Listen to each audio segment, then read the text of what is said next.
Welcome, travelers, to my realm of nightmares. Allow me to be your personal assistant. Come in, take a seat, get comfortable.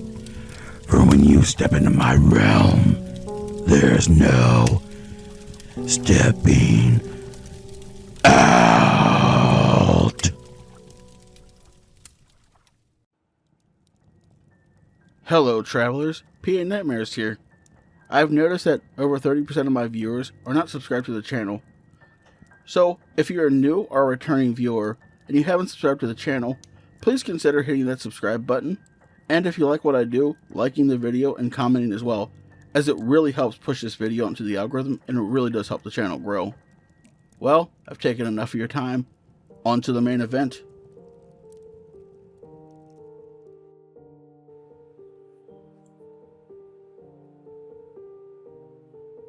Moonlight shone through the parted curtains as the woman sat atop the windowsill, her head resting against the cold glass while staring at the snow that is falling to the ground. The wooden handle of the knife resides in her tight grasp as tears roll down her cheeks, dripping onto the bare skin of her porcelain leg. Images of every painful time within her life floating across her mind, which causes her heart to sink into the pit of her stomach. This is it, she thinks aloud. I am mentally, physically, and emotionally exhausted. All the pain can finally end. The woman's life had never been easy, considering all the things that had happened while she was growing up. The things that she had to endure on a daily basis, tormented by her peers in school and made fun of by her colleagues at work once she had graduated high school. It was not the woman's choice to be brought into existence. It was not her choice to deal with all the bullshit. Pain needs to end. It has to end. Then, only then, can she finally be free. It doesn't matter who considers themselves to be friend or family, because no one would miss the woman once she's gone. This is the only way to be set free from all her damned misery. The knife glides across her pale skin, more tears rolling down her cheeks, while she watches the crimson liquid oozing out of the small and deep gashes. She exhales a sigh of relief, knowing that she can be at ease for once. She no longer has to deal with the daily torment she calls life. Blood drops onto her left leg, rolling down the side before falling to the floor. It seeps between the mahogany boards, destroying beautifully built spiderwebs as the liquid travels further and further beneath the house until it lands on a pair of decrepit, dusty lips. A long, dried tongue pokes through the lips, gliding along the dark-colored liquid. The lips part, the jaw muscles moving up and down, as if trying to work out any and all kinds of kinks. Dust-covered bones of the figure's arms and legs crack upon being moved. After so many years of lying dormant, the skeleton slowly sits up, flesh slowly crawling along the bones, where the muscle and tissue had been once upon a time. The thing moved its head around in a clockwise circular motion, just as its head snaps up towards the floorboards. The woman's loud weeping travels through the ventilation system of the house, causing the figure to stand up, cracking the entire way. The figure slowly crawls its way through the foundation of the basement, the boards above being busted and tossed upon big, burly shoulders touching them. The critters within the walls and the floor scurry in different directions. The creature continues to climb, though despite the vile little things around him. The weeping woman has drawn his attention. The pain she feels within her heart radiates his entire being, bringing to life the desire for mayhem that he had once had. Bells jingle louder and louder with every floor that is torn apart, until finally the creature bursts through the boards to where the woman is held. The woman is startled by the sudden commotion. Her blue eyes widen at the sight of the ancient creature, yet she is too sad to cower in fear. The creature approaches the woman, tongue gliding along his lips once more. As he towers over her, her back touches the cold glass of the window as the creature leans closer. Skin still crawls along his bones, the brown of his iris returning to the shade of light that they used to be. The white of his beard quickly changes to a sleek black color, while the rest of him is being restored. You are sad, my child. The creature harshly croaks. I'm fine, the woman says. I know this not to be true. He coughs. How about we make a deal? What? What kind of deal? Well, your liquid is the thing that brought me back to life. I require more of it in order to be restored to my true self. However, in return for the nutrients, I shall punish the people who have hurt you. That's all it takes? She inquires. Indeed, my child, that is all it takes. The creature nods. The woman nervously chews the inside of her left cheek, her mind attempting to decide upon which she should do. Should she help this thing become its truest self, so that he can be and punish the wicked people who have destroyed her life? Or should she go back to the weeping misery of trying to end her life? The choice is simple. Give a little of her blood and have this thing bring chaos to those who truly deserve it. The woman holds out her bleeding arm. Deal, she nods. The creature's somewhat younger looking lips pull into a smile before his tongue lands on a sweet molasses-like liquid. While one hand brings her closer, several moments pass by, the sound of saliva being lapped up like a dog drinking out of a water bowl. The creature pulls himself away from the sweet-tasting woman.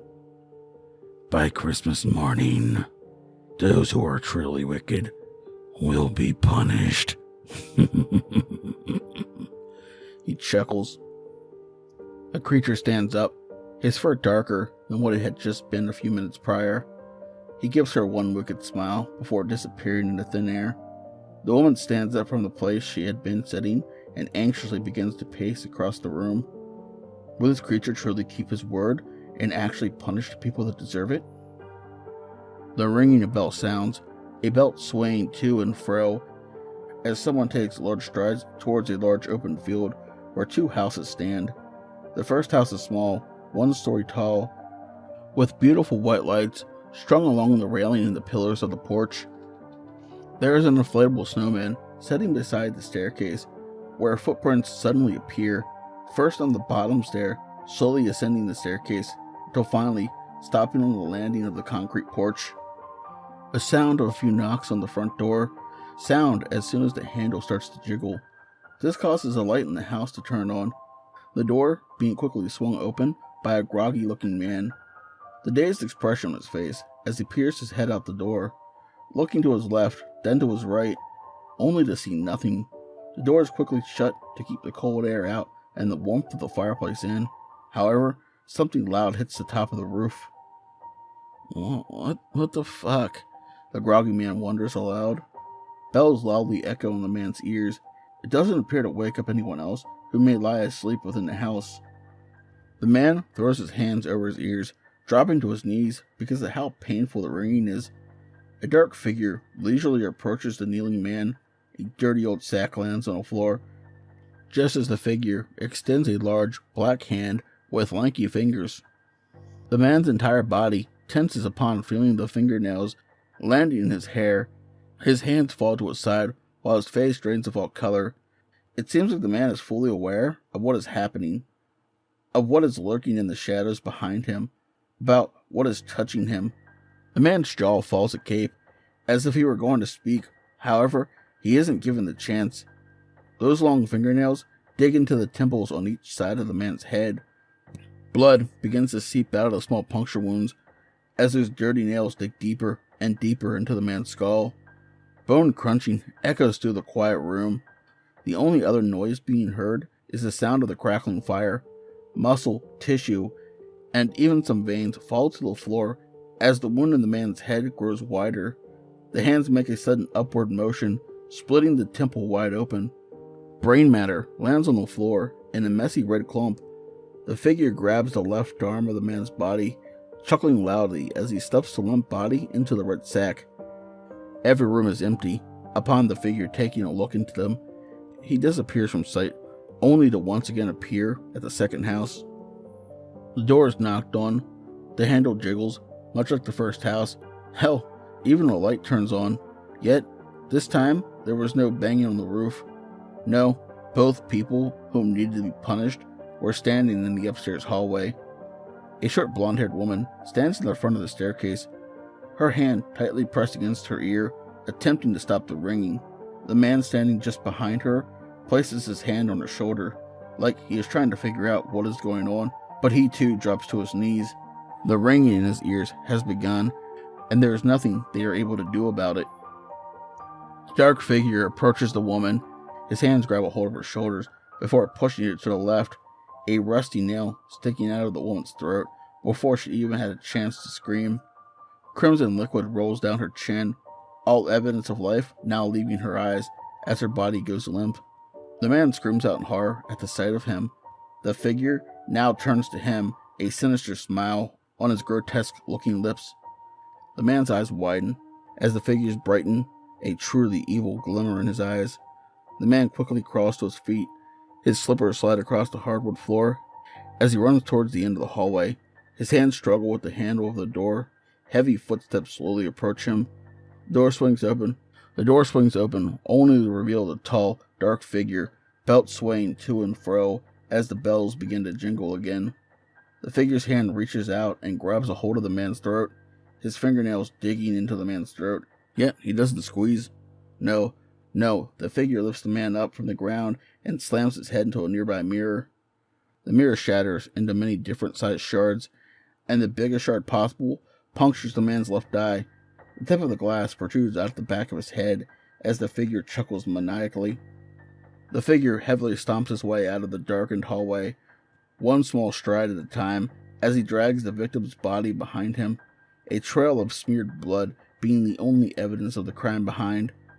The figure pulls the woman's body from the nail hanging in the wall and stuffs each body into the burly red sack before hoisting it over his shoulders. The figure's weight makes the stairs groan beneath him as he descends the staircase and disappears from sight.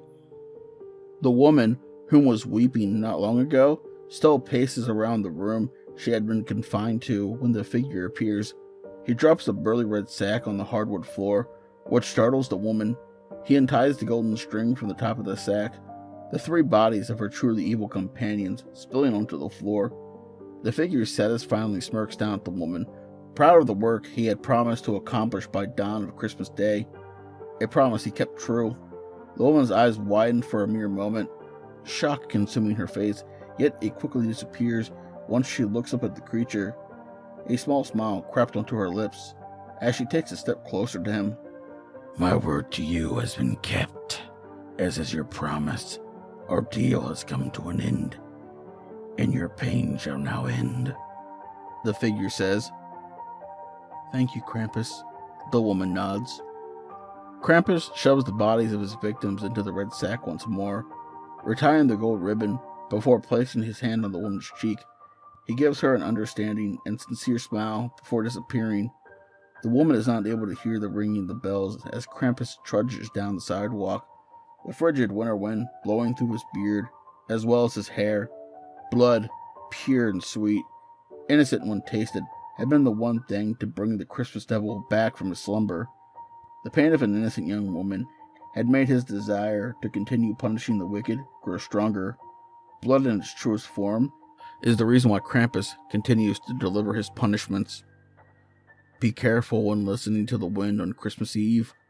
You may just hear the ringing of bells, and if you do, well, you better run.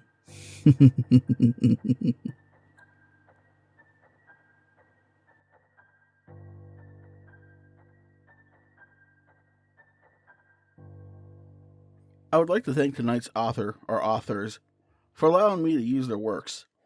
If you enjoyed this, the authors' links will be in the description below. Please check them out and let them know PA sent you. Also, if you like to walk around representing my realm and gaining new travelers, the links to my merch store, my website, and all of my other social medias will be in the description below. As always, I'd like to say a special thank you to all my lovely Patreons. All of their names will appear on screen. I'll make sure to put all their links in the description below so you guys can check them out as well if you'd like. But as always, travelers, once you step into my realm, there's no stepping out.